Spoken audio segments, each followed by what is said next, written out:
Mr. Whalen reads! Hi friends, it's Mr. Whalen here. I have brought you another story.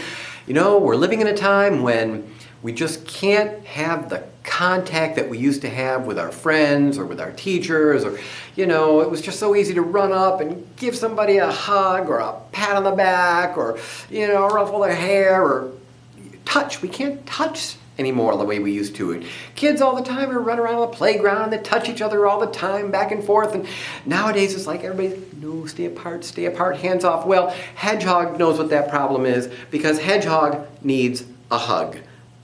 That's the book, Hedgehog Needs a Hug. It was written and illustrated by Jan Betton.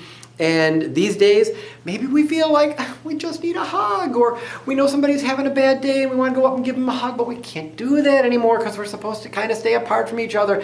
Well, Hedgehog knows what it's like because Hedgehog needs a hug. And sometimes if we need a hug, we got to go to the closest person we got, which is usually our family. And if we're staying close at home with our family, then families are the safe ones to hug. But teachers and our friends and anyone else we used to hug, we really can't do that anymore. So just like poor Hedgehog who needs a hug, sometimes we feel like we need one too. So reach out to your family, your brothers, your sisters, your aunts, uncles, whoever's close that you've been close together with. They're the safe ones to hug. So we got to be safe about our contact these days, but we all know what it's like because these days everybody still needs a hug once in a while, especially Hedgehog. So I'm happy to share this with you and I hope you enjoy it. Hedgehog Needs a Hug by Jan Betton.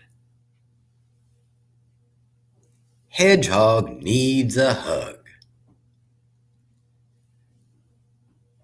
When Hedgehog awoke in his cozy nest, he felt down in the snout and droopy in the prickles. I'll feel better if I get a hug, he thought. Hedgehog poked his nose into the sunshine and toddled towards Rabbit's grassy den. "Rabbit, I need a hug. Will you give me one?" he asked. "I'm sorry, Hedgehog." Rabbit slowly backed away. I have the sniffles. I'm afraid if I give you a hug, I could hurt you," she said. And hippity-skippity-scram, she was gone. "Achoo!" echoed out of the den. Poor Rabbit, thought Hedgehog. Hedgehog wandered across the clearing to the hollow log where Raccoon slept. "Raccoon, I need a hug. Will you give me one?" he asked. "I'm sorry, Hedgehog." Raccoon ducked back into the shadows. I'm afraid I have the most frightful garbage breath. You don't want to come near me," he exclaimed. And he scampered into the dark of his log. "I don't mind garbage breath," called Hedgehog, but Raccoon was gone. Hedgehog trudged over to Turtle's sun-soaked resting spot.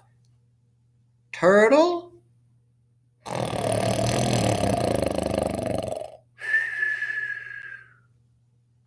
"Never mind."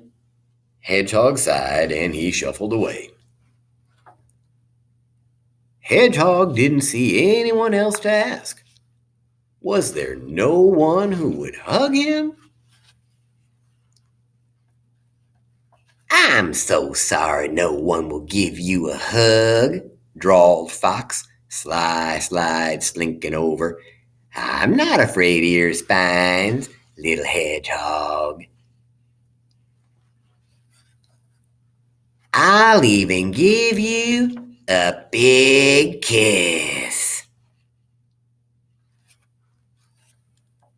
Ow! Whoa, whoa, whoa, whoa! Hedgehog scurried into the bracken. He shuddered, thinking of Fox's sharp teeth. He was very tired of asking for hugs. Maybe he should just go home. Then Hedgehog heard soft sobs coming from the clearing beyond his bush. "What's the matter, Skunk?" Hedgehog asked, keeping his distance.